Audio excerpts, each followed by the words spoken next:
కానీ చాలామందికి చిటికలో అన్నీ అర్థమైపోవాలి, చిటికలో అన్నీ జరిగిపోవాలి. మనుషుల్లో చాలా భావోద్రేకాలు, కోపోద్రేకాలు ఉంటాయి. ఆ ప్రకారంగా చాలామంది వారి యొక్క భావావేశాలను వెల్లడి చేస్తూ ఉంటారు.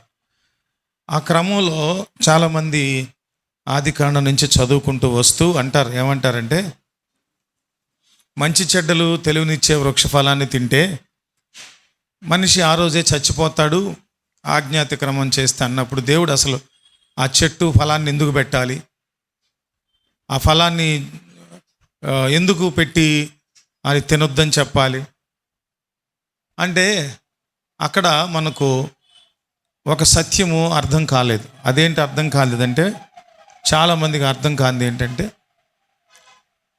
దేవుడు పాపాన్ని పరిశుద్ధతను, మంచిని చెడుని, సత్యాన్ని అసత్యాన్ని, నీతిని అవినీతిని, ఇట్లాగా వాటిని దేన్ని ఎంచుకోవాలో అనే ఎంపిక చేసే ఆ అవకాశాన్ని దేవుడు మనిషికే వదిలేశాడు. దేవుని చేతి పనిగా ఆయన స్వరూపమందు నిర్మించి ఆయన జీవవాయువును ఊది సృష్టించుకున్నటువంటి నరుని ఇష్టానికి ఆ ఎంపిక చేసుకునే స్వభావాన్ని వదిలిపెట్టేశాడు.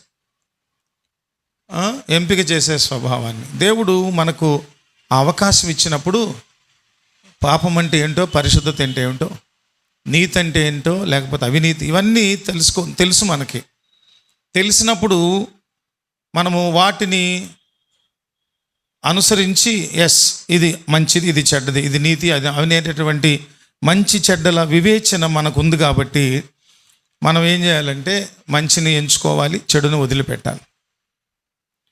అలాగే ఎంపిక చేసుకునే విషయాలకు వచ్చినప్పుడు దేవుడు మన ముందు చాలా ఆప్షన్స్ ఉంచారు, చాలా ఎంపిక చేసుకునే విషయాలు మన ముందు ఉంచారు. అట్లాంటి విషయాల్లో ఆ కోణంలో మనం కొంచెం ఆలోచిస్తే డూస్ డోంట్స్ అని రెండు ఉంటాయి కదా, ఏది చేయొచ్చు ఏది చేయకూడదు అన్నట్లుగా పరలోక రాజ్యానికి అర్హత సంపాదించుకోవాలంటే ఏం చేయాలి, నరకానికి అర్హత సంపాదించుకోవాలంటే ఏం చేయాలి. అదేంటండి, మనకు అసలు నరకం అనేది అప్రస్తుతం కదా, పరలోకమే కదా ప్రస్తుతం ప్రాధాన్యం.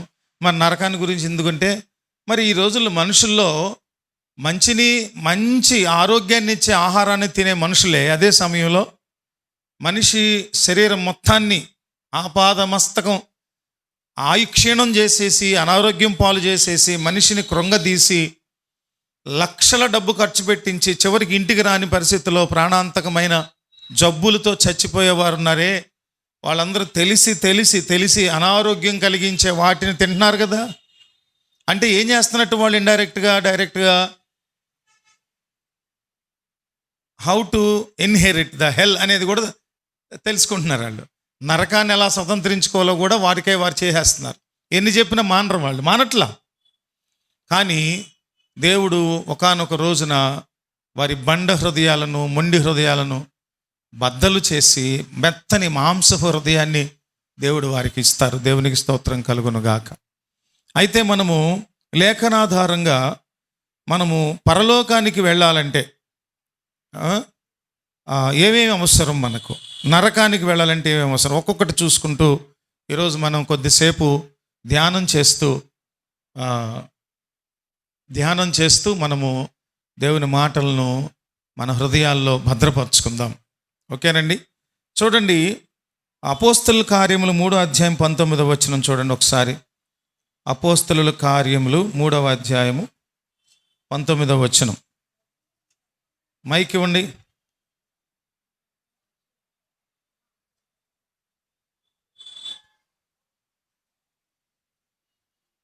అపోస్తలుల కార్యములు 3వ అధ్యాయము 19వ వచనం.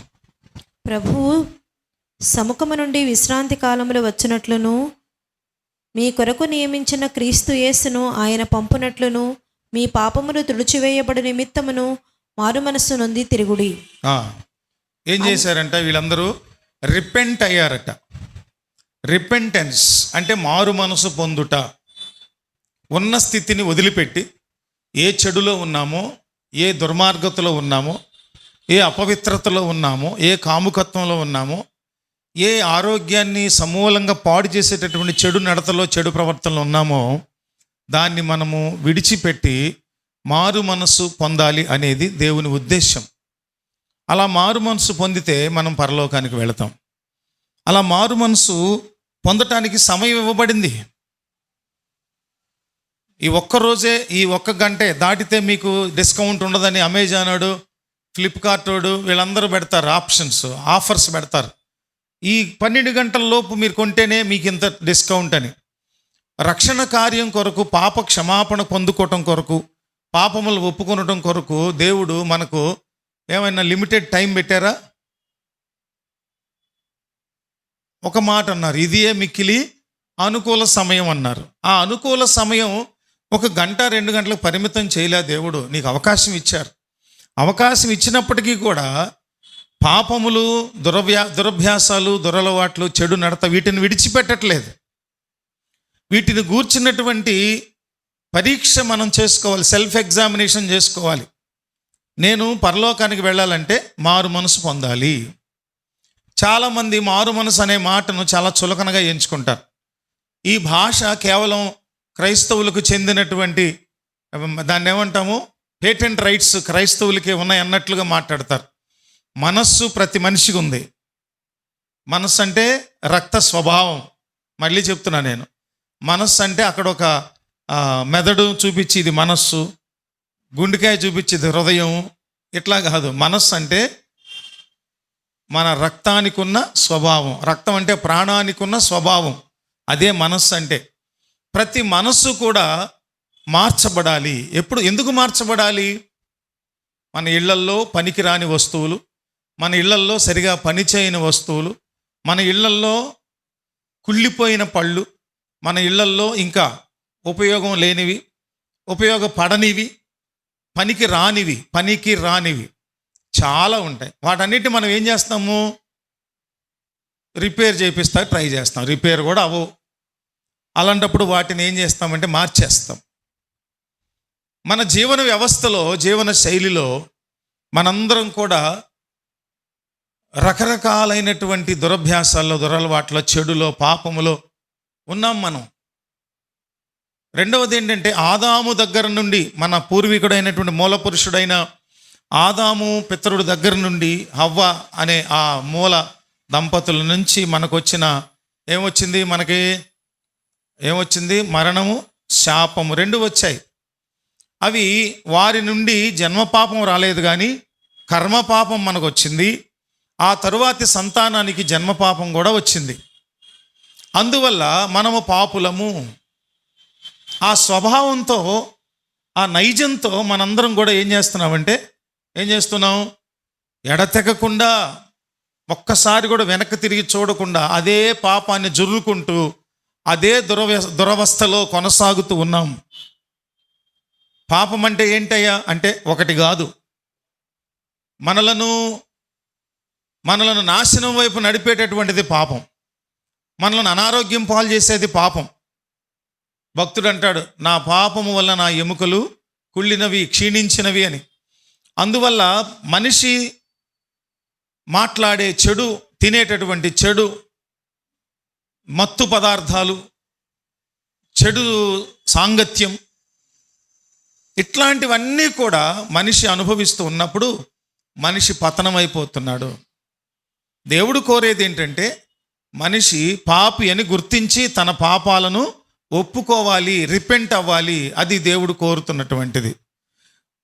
రిపెంటెన్స్లోకి వచ్చినటువంటి వ్యక్తి పరలోకంలో ప్రవేశించడానికి అర్హుడవుతాడు. ఈ స్వభావం, ఇది ఒక లక్షణం, రిపెంటెన్స్. దానికి ఆపోజిట్ ఏంటంటే అన్రిపెంటెంట్ సిన్నర్. అన్రిపెంటెంట్ సిన్ అంటే పాపము నుంచి ఒప్పుకోలు లేకుండా, మళ్ళకుండా ఉన్నటువంటి. రోమపత్రిక 2వ అధ్యాయం 5వ వచనం. రోమపత్రిక 2వ అధ్యాయం 5వ వచనం.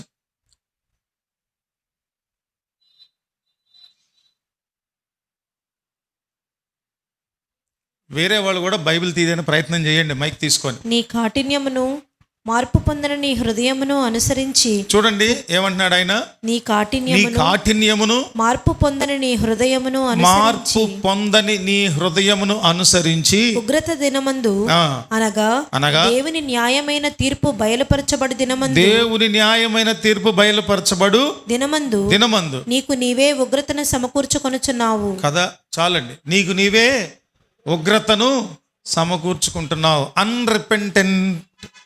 అన్రిపెంటెంట్ సిన్ అంటే మనము మారు మనసు పొందకుండా అలా ఉండిపోతున్నాము ఘోర పాపముల చేత. అస్సలు మళ్ళుకోనటువంటి, ఏమన్నాడు, మొదటి 2 మాటలు చెప్పాడు. ఏమని? ఒకటి కాఠిన్యము, మార్పు పొందని హృదయం. కఠినమైనటువంటి స్వభావం, మార్పు చెందటానికి ఇష్టపడరు. నేను ఏ పాపంలోనైతే ఉండి ఆ పాపం ద్వారా కలిగే ఆనందాన్ని జరుపుకుంటున్నానో, అనుభవిస్తున్నానో, దాన్ని వదిలిపెడితే నాకు ఆనందం మిస్ అయిపోతుందేమోనన్న భయం మనుషుల్లో పెరిగిపోయింది. త్రాగుబోతులను చూస్తే ఈ త్రాగుడు వదిలేస్తే నాకు మత్తు పోతుందేమో, మత్తు అనుభవం రాదు కదా ఎట్లాగా అని అనుకునేవాళ్ళు కొంతమంది. ఈ వ్యభిచార పాపంలోంచి నేను బయటకు వచ్చేస్తే నా కోరికలు ఎలా తీరుతాయి, నాకు ఎలా సంతృప్తి? భార్య ఉన్నా, భర్త ఉన్నా, భార్య భర్తను మోసం చేస్తూ బతికే బతుకుల నుంచి మారరు. మూర్ఖత్వం. చెడు నడతను విడిచిపెట్టు. ఈ అదుపులేని మాటలు, దుర్భాషలు ఉన్నాయే, అదుపులేని దుర్భాషలు నోటికొచ్చినట్టు ప్రతి సంభాషణలో మాటకు ముందు బూతు, మాట తరువాత బూతు మాట్లాడేట నైజం పోవట్లేదు. మూర్ఖత్వం, హృదయ కాఠిన్యత. చాలాసార్లు ఓర్పు వహించలేకపోవటం, తొందరపడి మాట్లాడటం, కొట్టటం, తిట్టటం, జుగుప్స కలిగించేటటువంటి బూతులు మాట్లాడటం, అన్పార్లమెంటరీ లాంగ్వేజ్. మోసం చేయటం, దగా చేయటం, కుట్రలు చేయటం, లంచగొండితనంతో అన్నీ అండి, 1 కాదు 2 కాదు. మళ్ళుకోవటానికి ఇష్టపడని మూర్ఖత్వం, బండ హృదయం, మొండి హృదయం. ఇంకా ఉన్మాదులు ఉన్నారు లోకంలో. ఏదైనా చెప్పినప్పుడు చేయకపోతే, మనం ఏదైనా పనిష్ చేయాలని వారితో ఏదైనా మాట్లాడితే వారు ఇంకా పెట్టరేగిపోయి ఎక్కడన్నా రాళ్ళు రప్పలు ఉంటే తీసుకొని వాళ్ళని కొట్టేసుకొని గాయపరుచుకుంటూ ఉంటారు. మనల్ని బెదిరించడానికి అనుకుంటాం మనం, కానీ నిజంగానే కొట్టేసుకొని రక్తసిక్తం అయిపోతూ ఉంటారు. వాళ్ళందరూ కూడా ఏమంటే మొండి వాళ్ళు, మొండి మూర్ఖత్వం కలిగిన వాళ్ళు. కొన్నిసార్లు మనము ఒక సంభాషణ జరిగేటప్పుడు అనేకమైన విషయాలు మనం మాట్లాడుతూ ఉంటాం. మనం తప్పే మాట్లాడుతూ దాన్ని సమర్థించుకోవటానికి చాలా విషయాలు మనం ఏం చేస్తూ ఉంటామంటే మాట్లాడకూడని మాటలు రకరకాలు చేస్తూ ఉంటాయి, మాట్లాడేస్తూ ఉంటాం. అవన్నీ కారణం ఏంటంటే మూర్ఖత్వము, హృదయ కాఠిన్యత. ఇవన్నీ కూడా దీనివల్ల అంటే మనమే స్వయంగా ఉగ్రతను తెచ్చుకుంటున్నామట. స్వయంగా కష్టాలు తెచ్చుకుంటున్నాం మనం. తాగుబోతులు విపరీతంగా తాగుతున్నారు. ఏమవుతుంది దాని ఫలితం? లివర్ చెడిపోకుండా ఉండదు. గుట్కాలు, పాన్పరాగులు నవిలే వాళ్ళు ఉన్నారు, క్యాన్సర్ రాకుండా ఉండదు. మనం చూసాం గతంలో చాలామంది ఈ బ్రష్లు బయటకు వచ్చేసిన సందర్భాలు చూసాం. అసహ్యంగా మారరు. పొగాకు నవిలే వాళ్ళు ఉన్నారు, క్యాన్సర్స్ వస్తాయని చెప్పారు. ప్రతి సిగరెట్ పెట్టి మీద రాసి ఉంటుంది ఏమని? పొగాకు ఉత్పత్తులను తీసుకోవటం, వాడటం క్యాన్సర్కు మూలం అని. మారరు. ఎందుకు మారరంటే వారు అనుకుంటారు దేవుని రుచి చూడలేదు కదా, దేవుని ప్రేమను రుచి చూడనందువల్ల, దేవుని ప్రేమను రుచి చూడటానికి తనకు తాను ఒకసారి అవకాశం ఇవ్వకపోయినందువల్ల, అదే మూర్ఖత్వంలో కొనసాగటం వల్ల వీరికి పాపము రుచిగా అనిపిస్తూ ఉంది. విడిచిపెట్టలేనంత ఆకర్షణీయమైంది పాపం అనుకుంటున్నారు వాళ్ళు. పౌలు భక్తుడు అంటారు, పూర్వం నేను నా శరీర అవయవాలను పాపం కొరకు ఎలాగైతే వెచ్చించానో, ఇప్పుడు నేను ప్రభువులోకి వచ్చిన తర్వాత ఇదే అవయవాలను దేవుని కొరకు నేను ఖర్చు పెడుతున్నాను. అద్భుతంగా చెప్తారు ఆయన తన అనుభవాన్ని. అందుకని రిపెంటెన్స్ అండ్ రిపెంట్ సిన్ అంటున్నాడు. అంటే ఎంతటికి మారని మూర్ఖత్వము అంటున్నాడు. ఎంతటికి మార్పును కోరుకోని మూర్ఖత్వం. ఒక్కసారి కూడా వారు దేవుని వైపు మళ్ళుకోవడానికి ఇష్టపడనటువంటి స్వభావం, మూర్ఖ స్వభావం, చెప్పావులే పో అనే తిరస్కార స్వభావం, మొండి స్వభావం, బండ హృదయపు స్వభావం లక్షణం. ప్రభువుని అడిగితే మీలో ఉన్న రాతి హృదయాన్ని తీసివేసి ఆయన మెత్తని హృదయాలు ఇస్తారట దేవుడు. అందుకనే మనం మెత్తని హృదయాలు కలిగిన వారుగా ఉన్నప్పుడు మనలో ఆ మూర్ఖత్వం, క్రూరత్వం, మొండితనం, బండతనం ఇవన్నిటిని కూడా పరిశుద్ధాత్ముడు తీసివేస్తారు. అందుకని మొదటిది ఏంటంటే పరలోకానికి చేరవలసిన ఎలిజిబిలిటీ, అర్హత, రెపెంటెన్స్. మైక్ ద్వారా వింటున్న వారికి కూడా ప్రభు ఇచ్చే హెచ్చరిక ఏంటంటే ఉన్న పాటున మనస్సులు మార్చుకోవాలి. ఉన్న పాటున మనస్సులు మార్చుకోవాలి. ఏ విధానంలో ఉన్నామో మనకు తెలుసు, సత్యంలో ఉన్నామో అసత్యంలో ఉన్నామో మనకు తెలుసు, పాపంలో ఉన్నామో పరిశుద్ధతలో ఉన్నామో మనకు తెలుసండి. రెండవది చూసినప్పుడు ఎలిజిబిలిటీ, పరలోకానికి చేరటానికి అర్హత, నరకాగ్ని గుండంలోనికి చేరటానికి కూడా ఏ స్వభావం ఉందో కూడా మనం చూసాం. రెండవది క్రీస్తు యేసునందలి విశ్వాసము. ఏంటంట? యోహాను సువార్త 14:6 చదవండి. ఫెయిత్ ఇన్ జీసస్ క్రైస్ట్, యేసునందు విశ్వాసం. నేనే మార్గమును సత్యమును జీవమును నా ద్వారానే తప్ప ఎవడునూ తండ్రి యొద్దకు రాడు. అంటే పరలోక రాజ్యాన్ని చేరాలంటే ఒకటే ఒక మాధ్యమం, మధ్యవర్తిత్వం, ఒకరు ఎవరంటే యేసుక్రీస్తు ప్రభు. దేవునికిని మానవులకును మధ్యవర్తి ఒక్కడే, ఆయనే క్రీస్తు యేసు అను నరుడు. నరుడని ఎందుకు ప్రస్తావించారంటే ఆ ఒక్క నరుడు అనే మాట దేవునికి ఆపాదించడంలో ఏంటంటే అర్థము, దేవుడే మానవునిగా కన్యమరియ గర్భాన సశరీరునిగా జన్మించి మనుషుల మధ్యలో సంచరించి పరిశుద్ధుడుగా జీవించి మనకు బదులుగా ఆయన శిలువ మరణము పొంది మనల్ని విమోచించారు. ఆ నరుడు అనే మాటలో ఉన్న ఆంతర్యం. యేసునందు విశ్వాసం ఉంచాలి. రోమపత్రిక 10:9 చూడండి. 10వ అధ్యాయం 9వ వచనం. రోమపత్రిక 10వ అధ్యాయం 9వ వచనం. అదేమనగా యేసు ప్రభువని, చూడండి, యేసు ప్రభువని నీ నోటితో ఒప్పుకొని దేవుడు మృతులలో నుండి ఆయనను లేపెనని నీ హృదయమందు విశ్వసించిన ఎడల నీవు రక్షింపబడుదువు. యేసు ప్రభువని. ప్రభు అంటే ఎవరు? ప్రభు అంటే ఎవరండి? పాలించేవాడు ప్రభువు. మన జీవితాలను పరిపాలించేవాడు ఎవరంటే ప్రభువు. యేసును ప్రభువుగా అంటే యేసయ్య నిన్ను పాలించేటటువంటి ఒక పాలకునిగా, నీపై అజమాయిషీ చేయగలిగినటువంటి పాలకునిగా, పోషకునిగా, సంరక్షకునిగా యేసుక్రీస్తు ప్రభువును నువ్వేం చేయాలంట? యేసు ప్రభు అని నోటితో ఒప్పుకోవాలి. యేసు ప్రభు అని కాదు, యేసు ప్రభువని, నిన్ను పాలించేవాడని, నీ జీవితం మీద అజమాయిషీ చేయగలిగిన వాడని, ఆయన అజమాయిషీ ద్వారానే మనము ఆశీర్వదించబడగలమని తెలుసుకొని ఆయన యందు విశ్వాసం ఉంచి నోటితో ఒప్పుకోవాలట యేసు ప్రభువని. దీన్ని చాలామంది అపార్థం చేసుకొని ఏమంటున్నారంటే మత మార్పిడి. యేసయ్యను ఒప్పుకోవటంలో ఉన్నది ఏంటంటే ఆయనకు అప్పగించుకోవటం ఉన్నది. ఇంకొకటి ఏంటంటే మన మీద పరిపాలన చేయటానికి దేవునికి అధికారం ఇచ్చినట్లు అవుతుంది. అలాంటి ఒప్పుకోలు మన జీవితంలో ఉన్నప్పుడు మనందరం పరలోక రాజ్యమునకు వారసులు కాగలం. Faith in Jesus Christ. దానికి ఆపోజిట్ ఏంటంటే రిజెక్షన్ ఇన్ క్రైస్ట్.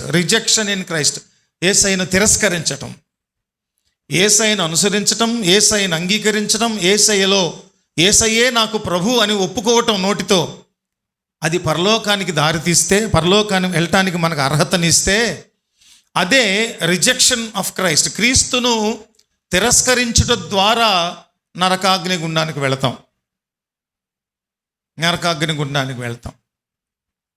యోహాను సువార్త 3:18 చూడండి. యోహాను సువార్త 3:18.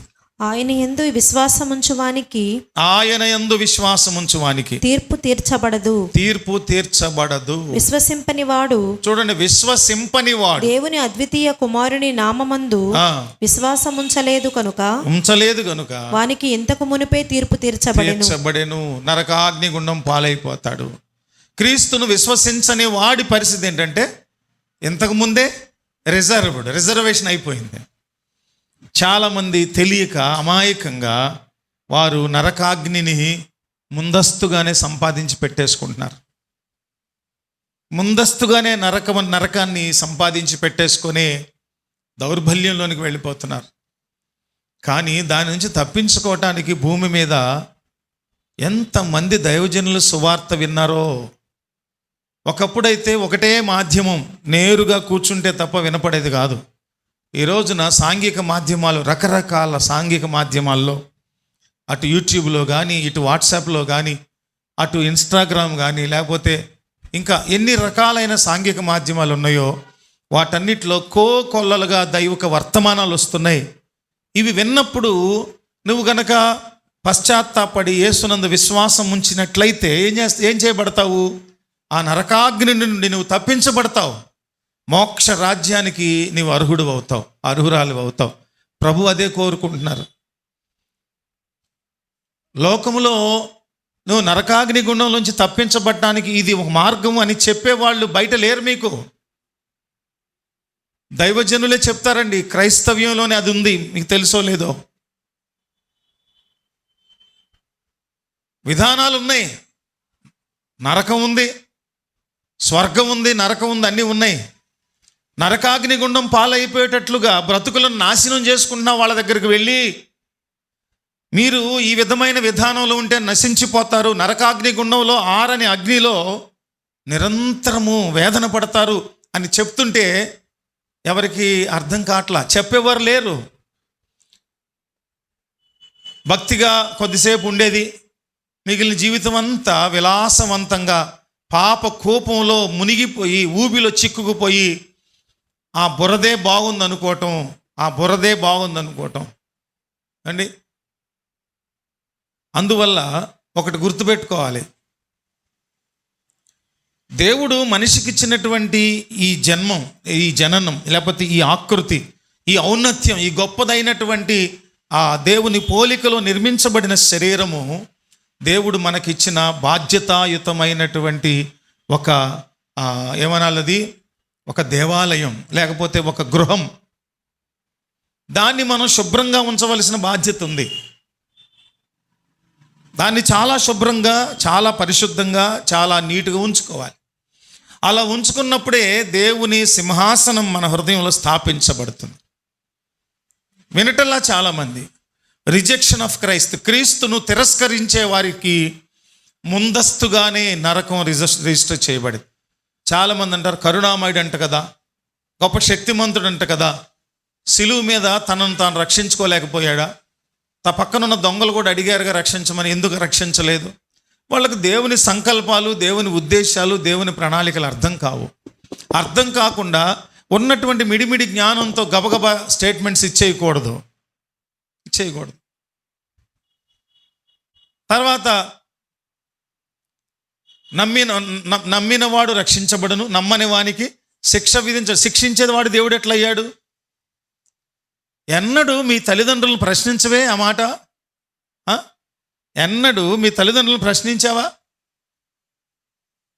పిచ్చాశాలు వేస్తున్నారా? డాడీ ఇంకొకసారి కొట్టేవంటే మర్యాదగా ఉండదు, నేను కత్తి పెట్టి పొడి చేస్తా అనేవాడు ఎవడన్నా ఉన్నాడా? ఎవరన్నా అన్నాము ఎప్పుడైనా? మనం తల్లిదండ్రులను అనము, వాళ్ళు ఏమన్నా అనొచ్చు.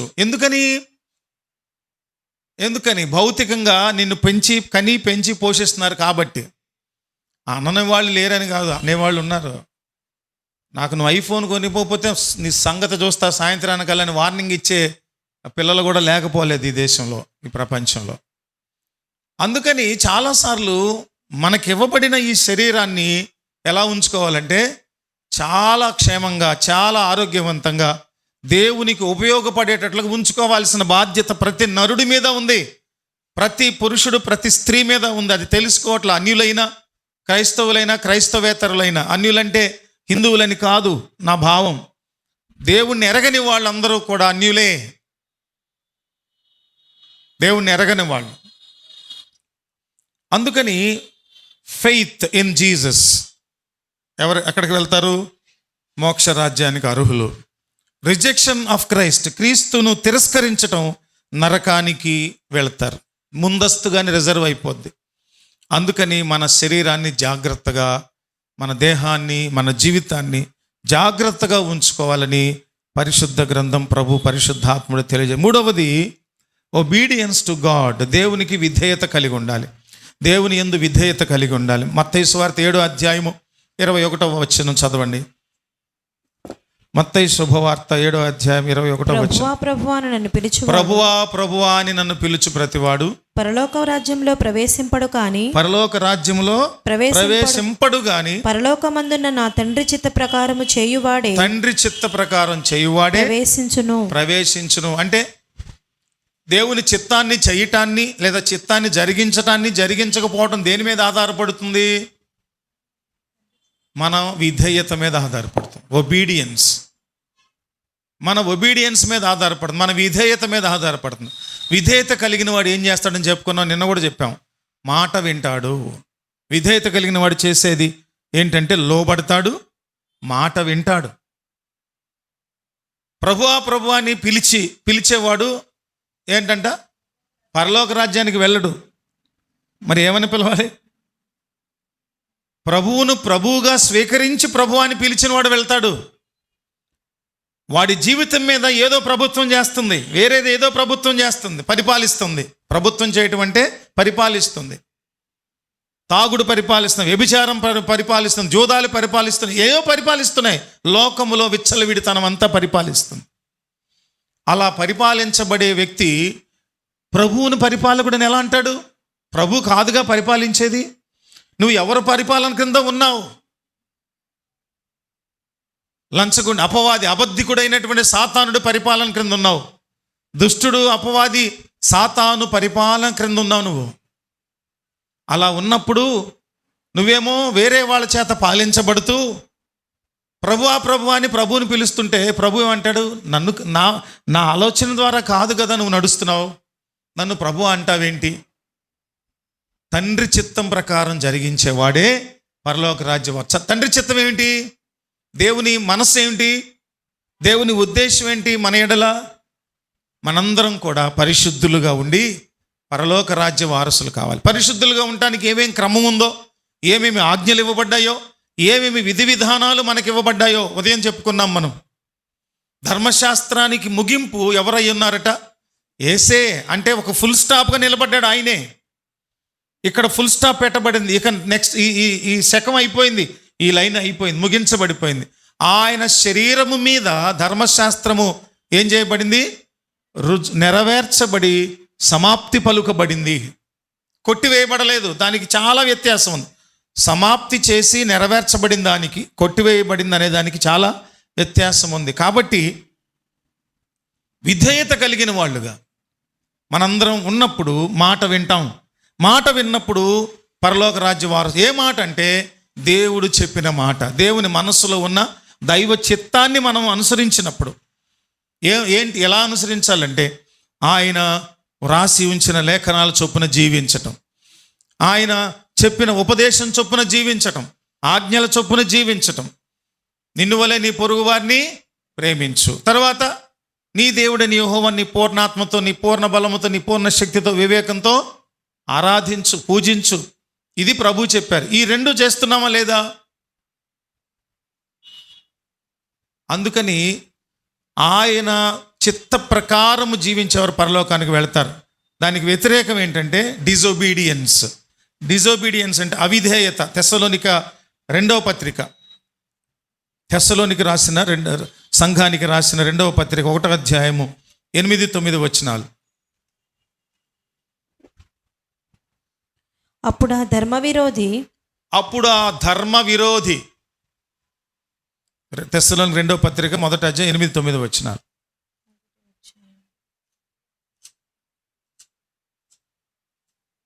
కాబట్టి ఉమ్, మాసిదోనియాలోను అకయలోను విశ్వాసులందరికీ మాదిరి అయితిరి. ఉమ్. ఎందుకనగా మీ యొద్ద నుండి ప్రభు వాక్యము మాసిదోనియాలోను అకయలోను మ్రోగెను. అక్కడ మాత్రమే కాక ప్రతి స్థలమందును దేవుని ఎడల ఉన్న మీ విశ్వాసము వెల్లడి ఆయను కనుక ఉమ్. మేమేమియూ చెప్పవలసిన అవశ్యము లేదు అవశ్యము లేదు. లేదు. ఇక్కడ మాట్లాడుతున్నది ఏంటంటే, వారికి ఏమేమైతే అప్పగించబడ్డాయో వాటన్నిటినీ కూడా వారు తప్పక పాటించుతూ వచ్చినప్పుడు, లోబడుతూ వచ్చినప్పుడు దేవునికి విధేయత చూపిన వారుగా కనపడ్డారు. లోబడకుండా ఉన్నప్పుడు వారు ఏమైపోయారు? అవిధేయులు అయిపోయారు, మాట వినని వాళ్ళు అయిపోయారట. అందుకని అవిధేయత అనేది మన జీవితం. అది ఎవరిది? ఏమంటున్నాడు చూడండి ఒకసారి.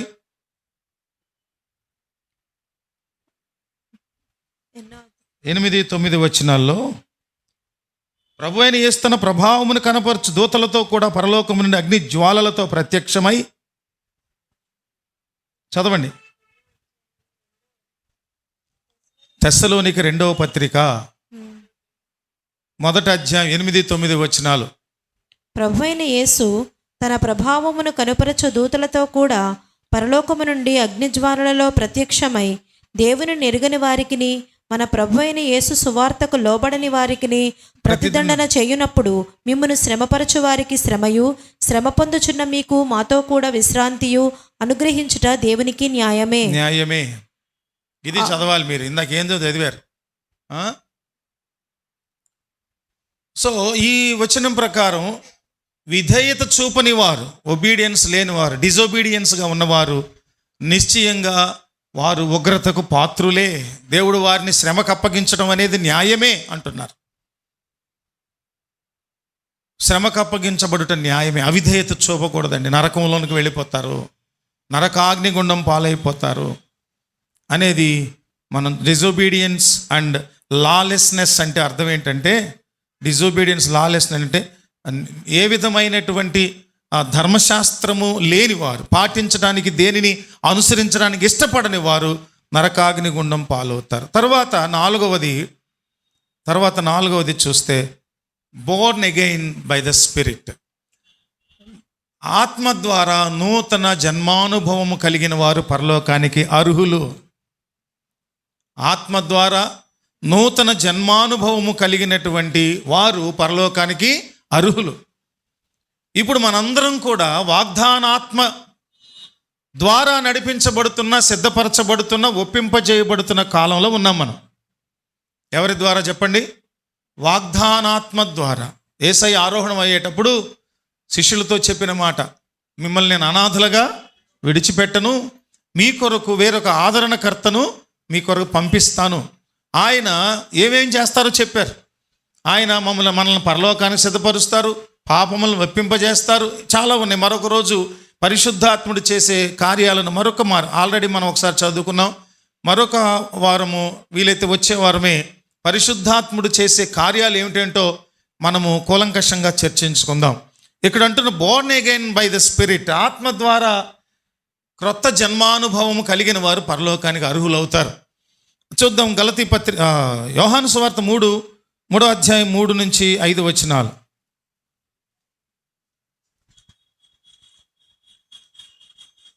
అందుకు యేసు అతనితో ఒకడు క్రొత్తగా జన్మించితేనే కాని అతడు దేవుని రాజ్యమును చూడలేడని నిశ్చయముగా చెప్పుచున్నాను. దేవుని రాజ్యం చూడటానికి, ప్రవేశించడానికి నూతన జన్మానుభవం కావాలి. నూతన జన్మానుభవం అంటే ఏంటంటే, మనకున్న ప్రాచీన పురుషుడు చచ్చిపోయి నూతన పురుషుడు, నూతన జీవం, నూతన జన్మానుభవం మనకు కావాలి. క్రైస్తవ్యంలో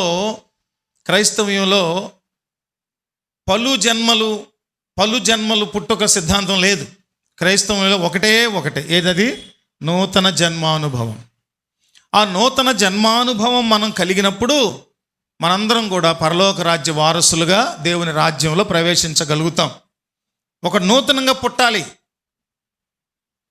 అందుకనే మనుషుల్లో 80 ఏళ్ళు వచ్చిన వాళ్ళు కొంతమంది రక్షించబడకుండా ఆ సంవత్సరంలో రక్షించబడతారు. కొంతమంది వారి వయసు ఏంటంటే 1 ఇయరే. నూతన జన్మ వయస్సు. చాలామంది యవ్వన కాలంలోనే దేవుని వాక్కు చేత పట్టబడి వాళ్ళు క్రొత్త జన్మానుభవంలోనికి వచ్చిన వాళ్ళు ఉంటారనుకోండి. వాళ్ళు ఈ 77 అప్పుడు 50 ఏళ్ళు 60 ఏళ్ళప్పుడు రక్షించబడిన వ్యక్తి కంటే కూడా ఆత్మీయతలో క్రొత్త జన్మానుభవంలో సీనియర్స్ లాగా ఉంటారనమాట. ముందుగానే వారి పాపములను గుర్తించి దేవుని సన్నిధిలో క్రొత్త జన్మానుభవంలోనికి రావటం. క్రొత్త జన్మానుభవం అంటే అర్థం ఏంటి? క్రొత్తగా జన్మించిన శిశువు ఎలా ఉంటాడో అలా బ్రతకటం. పాత జీవితంలో మనము ఎలా ఉన్నామో క్రోధము, ద్వేషము, ఈర్ష్య, పగ, ప్రతీకారాలు, ఏమండి అరిషడ్వర్గాలు అన్నారే మన దేశంలో, కామ, క్రోధ, లోభ, మోహ, మద, మాత్సర్యాలు అన్నారే. వాటిని గలతీ పత్రికలో కూడా పౌలు భక్తుడు రాస్తాడు. లోపల నుండి అనగా మనుషుల హృదయంలోంచి ఏమేమి వస్తాయి అవన్నీ రాశాడు కదా. ఇవన్నీ కూడా ఉన్నటువంటి మనిషి ఏమైపోవాలి? మృతమైపోవాలి. మృతమైపోయి పసిపిల్లవాడి వంటి స్వభావంతో మళ్ళీ క్రొత్త జన్మానుభవం. అంతేనా? క్రొత్తగా జన్మించిన శిశువులను పోలి అంటాడు పౌలు భక్తుడే. క్రొత్తగా జన్మించిన శిశువులు ఎలా ఉంటారు? ఎలా ఉంటారండి? క్రోధము, ద్వేషము, ఈర్ష్య, పగ, ప్రతి ఏవి ఉండవు. వాళ్ళు పెరుగుతున్న కొద్దీ వారి రక్తంలో డిఫాల్ట్గా సహజంగా ఒక నైజం పెరుగుతూ ఉంటుంది. అదేంటంటే ఏంటది? ఈ స్వభావాలన్నీ ఆ రక్తంలో నెమ్మదిగా పెరుగుతూ ఉంటాయి. అందుకని బాలుడు దగ్గర యవనస్తుడికి అనలేదు పౌలు భక్తి. ఏమన్నాడు?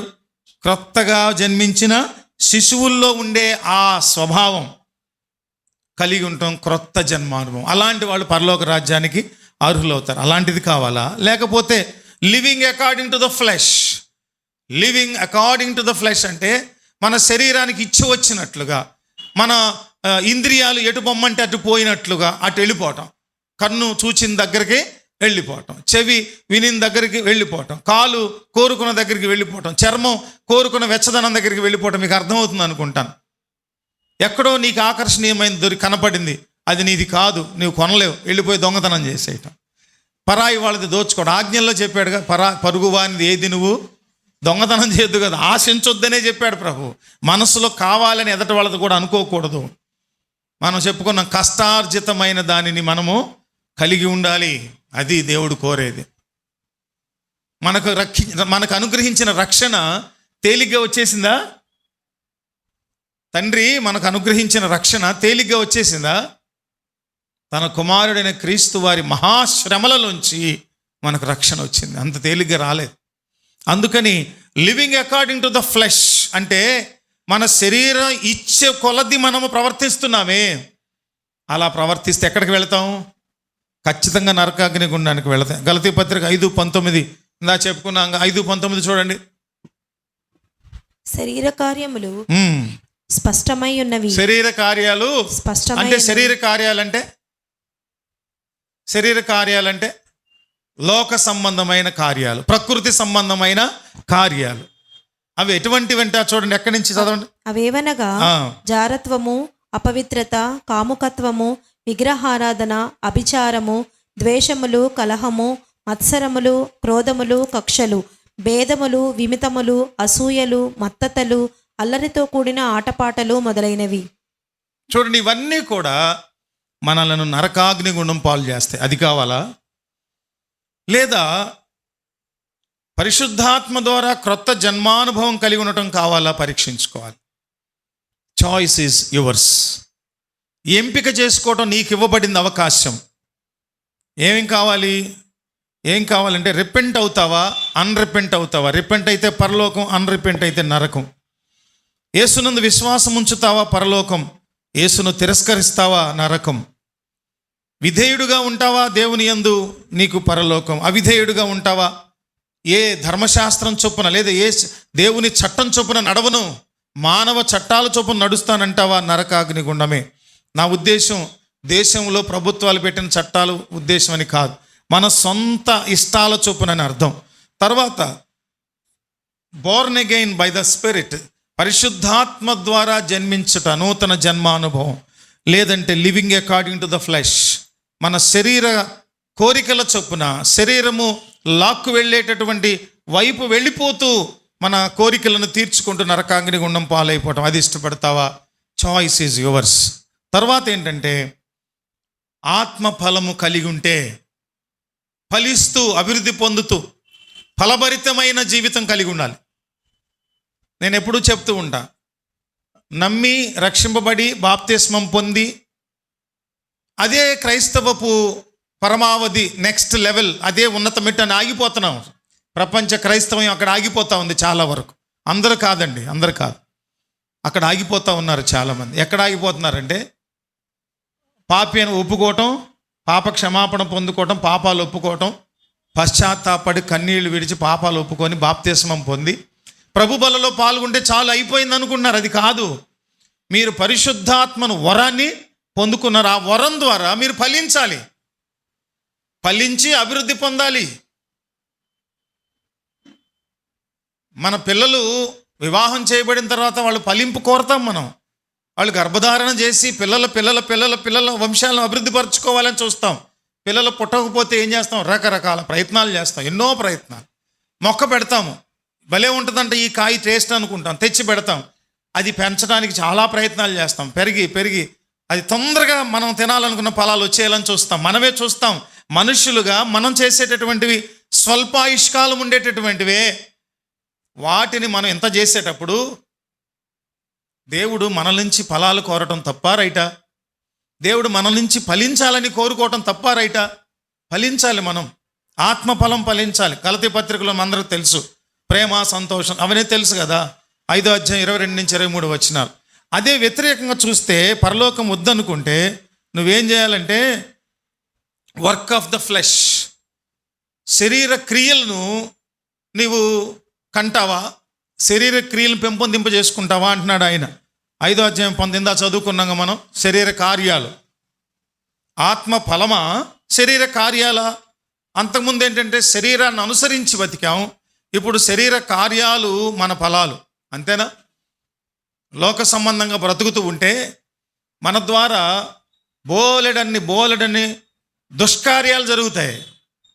లోక సంబంధంగా బ్రతుకుతున్నావా, మన ద్వారా చాలా దుష్కార్యాలు, చాలా దుర్మార్గపు కార్యక్రమాలు, చాలా వినాశనం జరుగుతుంది మన పిల్లల ద్వారా. అలా మనం దైవికంగా పెంచకపోతే, ఫలించేటటువంటి పద్ధతిలో వారిని మనం పెంచకపోతే సమాజానికి, కుటుంబానికి, సంఘానికి చాలా నష్టం కలుగుతుంది. ఆటోమేటిక్గా భూమి మీద నష్టం కలిగించే వాళ్ళు ఎక్కడికి వెళ్తారండి? నరకాగ్ని గుండానికి వెళ్తారు. అందులో డౌటే లేదు. మీరు ఎందుకు డౌట్ పడుతున్నారు? ఏ డౌట్ అక్కర్లేదు. ఖచ్చితంగా నరకాగ్ని గుండం పాలవటం ఖాయం. భూమి మీద ఎంతమందికి నీవు ఊతం ఇచ్చావు, ఎంతమంది జీవితాలు బాగుపడటానికి నీవు ప్రవర్తించావు, ఎంతమందిని ప్రభు దగ్గరికి నడిపించావు. అంటే నా ఉద్దేశం పరిశుద్ధతలోనికి నడిపించావు. ప్రభు దగ్గర నడిపించడం అంటే అర్థం పరిశుద్ధతలోనికి ఎంతమందిని నడిపించావు, ఎన్ని కుటుంబాలు నీ ద్వారా కట్టబడ్డావి అనేవి ఆత్మఫలాలు ఫలిస్తున్న వ్యక్తులకు ఉంటాయి, ఆత్మఫలం ఫలించే వారికి. అలా కాకుండా శరీర క్రియలను ఏమంటాడు ఆయన? శరీర క్రియలను నువ్వు ఎక్కువ చేసేస్తున్నావు, దుష్కార్యాలు చేసేస్తున్నావు. మన చెడు ప్రవర్తన ద్వారా చెడు కార్యాలు బయటకు వస్తాయి. ఆ చెడు కార్యాలు లాభం కలిగించవు, నష్టాన్నే కలిగిస్తాయి. అక్కడ మనం గమనించినప్పుడు గలతీ పత్రిక 5వ అధ్యాయం 19-21 వచనాల్లో మనం అవి చూస్తాం. ఆ తర్వాత పరిశుద్ధత, హోలీనెస్. హెబ్రీ పత్రిక 12-14 చూడండి. హెబ్రీ పత్రిక 12-14. అందరితో సమాధానమును పరిశుద్ధతయు కలిగి ఉండుటకు ప్రయత్నించుడి. పరిశుద్ధతయు కలిగి ఉండుటకు, అందరితో సమాధానంగా ఉండాలి, పరిశుద్ధత కలిగి ఉండాలి. పరిశుద్ధత అంటే మరొక మాట దేవుని స్వభావం. పరిశుద్ధత అంటే ఏంటి చెప్పండి?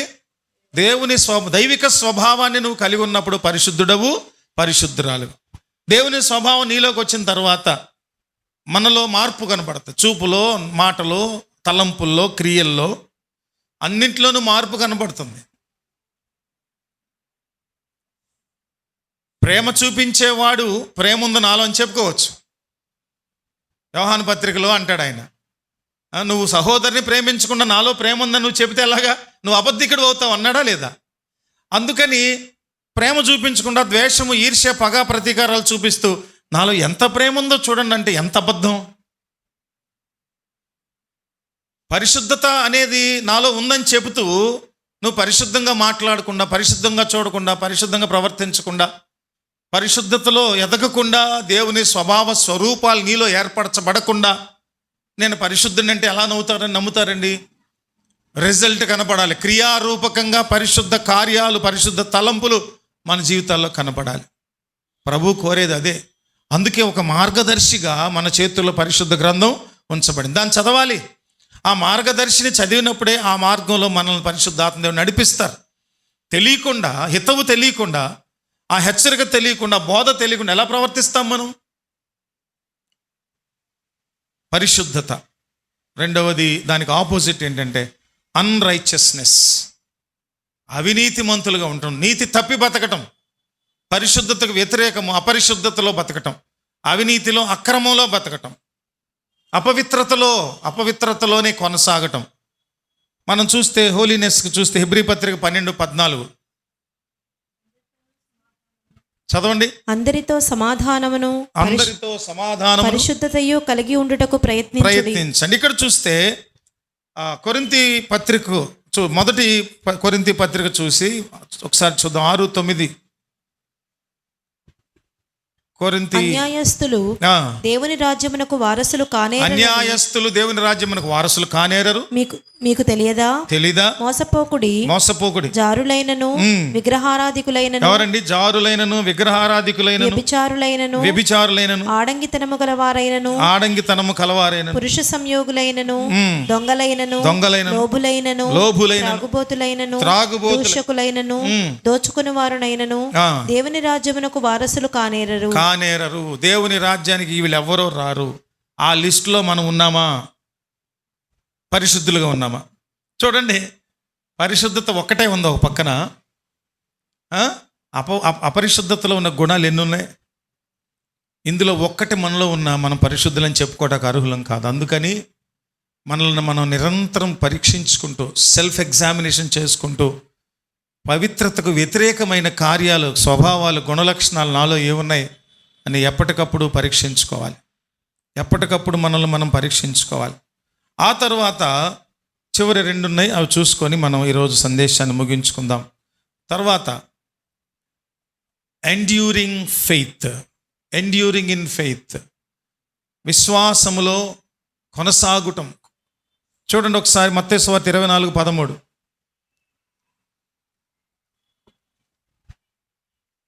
ఆ దినమైనను ఆ గడియ అయినను మీకు తెలియదు. మాథ్యూ 24:13. అంతము వరకు సహించిన వాడెవడో వాడే రక్షించబడును. చివరి వరకు ఎండ్యూరింగ్ ఇన్ ఫెయిత్ అంటే విశ్వాసములోనే నిరంతరము కొనసాగుతూ ఉన్నప్పుడు మనం ఏం చేస్తామంట? రక్షింపబడతాం, దేవుని రాజ్యానికి వారసులు అవుతాం. దానికి ఆపోజిట్ చూస్తే ప్రకటన పుస్తకంలో కూడా చూడండి, ఎండ్యూరింగ్ ఇన్ ఫెయిత్, విశ్వాసంలో కొనసాగుట అనే విషయాన్ని ప్రకటన ప్రత్యక్షత పుస్తకంలోంచి 2వ అధ్యాయం 10వ వచనం చూడండి. ప్రకటన 2:10. ఇదిగో మీరు శోధింపబడినట్లు అపవాది మీలో కొందరిని చెరలో వేయింపబోచున్నాడు. అపవాది కొంతమందిని ఏం చేస్తాడంట? చెరలో. ఎందుకంట? శోధింపబడటం కోసం. 10 దినములు శ్రమ కలుగును, మరణము వరకు నమ్మకముగా ఉండు. చూడండి, మరణము వరకు నమ్మకంగా ఉండాలి. నేను నీకు జీవ కిరీటం ఇస్తాను. నమ్మకంగా ఉండాలట. ఎక్కడి వరకు? మరణం వరకు అంటే తారీఖు ఏమైనా ఉందా? మన అంతము వరకు. మనం ఈ భూమి మీద జీవించే కాలం, దేవుడు నిర్ణయించి ఉన్న కాలం ఎంతవరకు ఉందో అంతవరకు మనం నమ్మకంగా ఉండాలి. అప్పుడు జీవ కిరీటం ఇస్తుంది అన్నాడు. అదే చూసినప్పుడు అపాస్టసీ అండ్ లుక్వామ్నెస్ అంటే అర్థం ఏంటంటే చల్లగానైనా ఉండకుండా, వెచ్చగానైనా ఉండకుండా, నులివెచ్చగా ఉండటం, అటు ఇటు 2 పడవల మీద కాలేస్తూ ఊగిసలాటగా జీవించే జీవితం. అలాంటి వారు ఖచ్చితంగా నరకాగ్ని గుండం పాలైపోతారు. ప్రకటన పుస్తకంలోనే 3:16 చూడండి. నీవు చల్లగానైనను ఉండక నులివెచ్చగానే ఉన్నావు కనుక నేను నిన్ను నా నోట నుండి ఉమ్మివేయను ఉద్దేశించుచున్నాను. నోట నుంచి ఉమ్మివేయటం అంటే ఎందుకు వేస్తామండి? ఎందుకు వేస్తాము? అసహించుకున్నప్పుడు ఆ పదార్థం మనలో ఉండటానికి వీలు లేదు అనిపించినప్పుడు నోటితో ఉమ్మి వేస్తాం. ఉమ్మి వేయటం అంటే విసర్జించటం, విసర్జించి వేస్తాం. అందువల్ల మనము నిశ్చయముగా చల్లగానైనా వెచ్చగానైనా, చల్లగానైనా ఉండాలి లేదా వెచ్చగానైనా ఉండాలి. ఈ రెండింటిలో ఏదో ఒకటి కలిగి ఉండాలి. కానీ నేనేం చెప్తున్నానంటే, నువ్వు దేవుడు కోరేది నిన్ను వెచ్చగా ఉండమంటే, ఒకవేళ వెచ్చగానే ఉండు, చల్లగా ఉండొద్దు. నేను ఆప్షన్ అయితే ఇవ్వను. నువ్వు చల్లగానైనా ఉండు, వెచ్చగానైనా ఉండు అనేది నేను ఇవ్వటం ఆప్షన్. నా భావం ఏంటంటే, ఆప్షన్ ఎందుకు తీసుకుంటావు నువ్వు? దేవుడు ఏది చెప్పాడో చల్లగా ఉండమన్నాడా దేవుడు? చల్లగానే ఉండు. మళ్ళీ నీకు వెచ్చదనం అనే దానికి ఆప్షన్ వద్దు, అసలు ఎంపిక అవకాశమే వద్దు మనకి. అర్థమవుతుందా? చివరిది ఏంటంటే, ఈరోజు ముగించుకుందాం. గొర్రెపిల్ల జీవ గ్రంథములో పేరు కలిగి ఉండాలి. గొర్రెపిల్ల జీవ గ్రంథములో, return in the lambs book of life. గొర్రెపిల్ల జీవ గ్రంథములో పేరు కలిగిన వారుగా ఉండాలి. ప్రకటన పుస్తకం 21:27 చూడండి. గొర్రెపిల్ల యొక్క జీవ గ్రంథమందు వ్రాయబడిన వారే దానిలో ప్రవేశింతురు. నిషిద్ధమైనదేదైనను అసహ్యమైన దానిని అబద్ధమైన దానిని జరిగించువాడైనను దానిలోనికి ప్రవేశింపనే. అక్కడే ఉన్నాయి ప్లస్ మైనస్, అక్కడే ఉన్నాయి నెగిటివ్ పాజిటివ్. ఎంపిక మనదే. జీవ గ్రంథంలో పేరు ఉండాలంట. అంటే దేవుని కనుదృష్టిలో నీవు జ్ఞాపకం చేయబడేవారిగా ఉండాలి. మరుపు దేవుడు నిన్ను అసలు చూడలేని స్థితి కాదు. దేవుని దృష్టిలో నీవు లెక్కింపబడే వ్యక్తిగా, గుర్తుపెట్టుకోగలిగిన వ్యక్తిగా నువ్వు ఉండాలని దేవుడు కోరుతున్నాడు. గొర్రెపిల్ల జీవ గ్రంథములో పేరున్నవాడు పరలోకానికి వెళతాడు. జీవ గ్రంథంలో పేరు లేనివాడు నరకాగ్నిగుండం పాలవుతాడు. ఈరోజు ఈ 2 రకాలైనవి మన ముందు పెట్టబడ్డాయి. ఈ 2 ఉన్నాయి. ఎంపిక చేసుకోవాల్సింది మనమే. పరలోకం కావాలా, నరకం కావాలా? ఎవరైనా నరకాన్ని కోరుకుంటారా?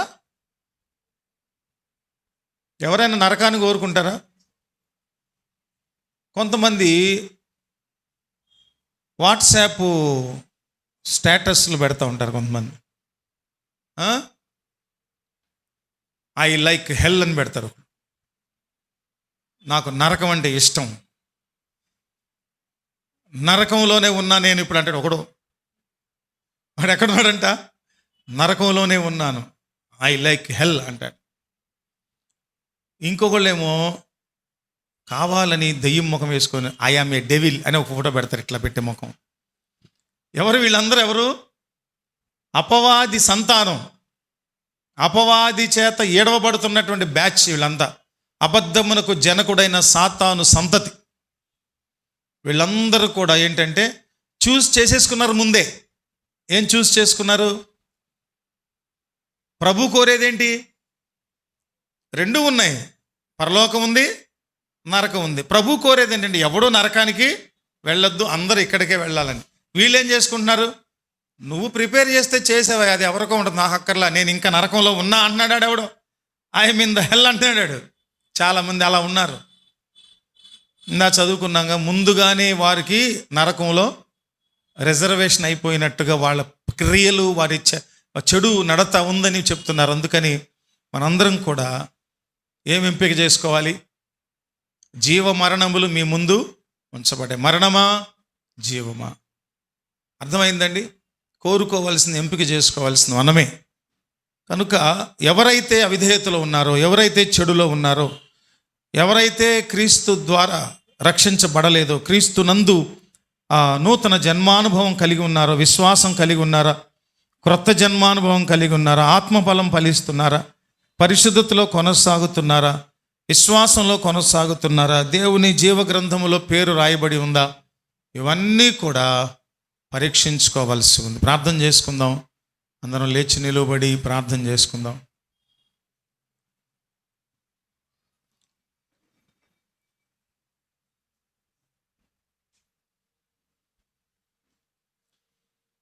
కృపానిధివైన పరిశుద్ధుడైన మా ప్రభువా, మీ బంగారు పాదాలను పట్టుకుంటూ ముద్దాడుతూ ఈ నవంబర్ మాసపు 23వ తారీఖు ఆదివారపు ఆరాధనలో మాతో మీరు మాట్లాడిన విధానాన్ని బట్టి వందనాలు చెల్లించుకుంటున్నాం.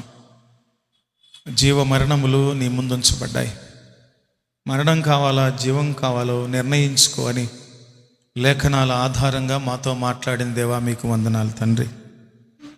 మేము మంచి చెడులను, పరిశుద్ధతను, పాపమును, అబద్ధమును, సత్యమును ఇలా అనేక సంగతులను ఎంపిక చేసుకునే గుణాన్ని మాకు మాత్రమే మీరు విడిచిపెట్టారు.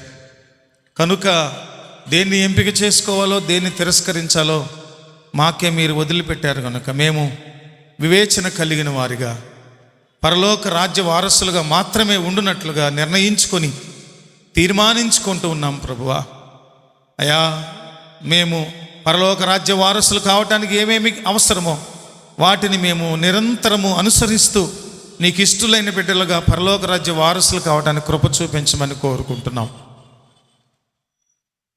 నరకము మా కొరకు కాదు, మీరు సిద్ధపరిచిందని మేమందరం గ్రహించి మా కనుల ముందు ఎవరు నరకాగ్నిగుండం పాలవబోతున్నారో వారిని ప్రభువా ఆ నరకం నుంచి తప్పించడానికి, వారికి మీ సత్య సువార్తను ప్రకటిస్తూ మీ వైపు మళ్లించడానికి కృప చూపించండి.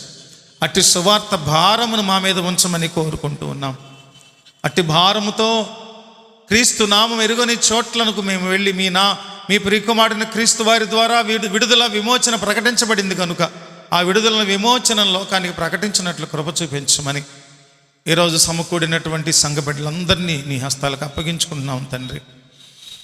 ప్రతి వారు తండ్రి వివేకముతో పరలోక భాగ్యములను మాత్రమే కోరుకొని నరకాగ్నిని తిరస్కరించి పరిశుద్ధులుగా జీవించు కృపలో నడిపించమని, చిన్న బిడ్డలు, యవన బిడ్డలు, పెద్దలు, వృద్ధులు ఉంటూ ఉండగా అందరికీ నీ మెండైన దీవెనాశీర్వాదములు అనుగ్రహించమని నన్ను మమ్ములను మీకు అప్పగించుకుంటూ నజరేయుడిని యేసయ్య నామములో ప్రార్థించి స్తుతించి వేడుకొనుచు ఉన్నాము తండ్రి, ఆమేన్.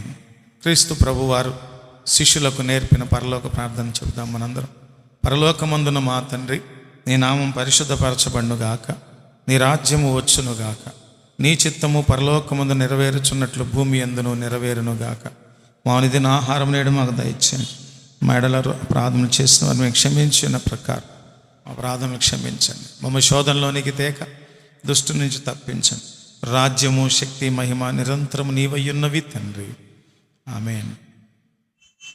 మన తండ్రి యగు దేవుని ప్రేమ, కుమారుడైన క్రీస్తు వారి కృప, పరిశుద్ధాత్మ దేవుని నిత్య అన్యోన్య సహవాసం కూడిన మనకును సకల పరిశుద్ధులకును సదాకాలము తోడైండు నడిపించి మహిం పొందును గాక, ఆమేన్. యేసు రక్తమే జయం, సిలువ రక్తమే జయం. ప్రభు యేసు నామమునకు సంపూర్ణ విజయం కలుగునుగా, ఆమేన్. అందరికీ వందనాలు. కూర్చోనండి.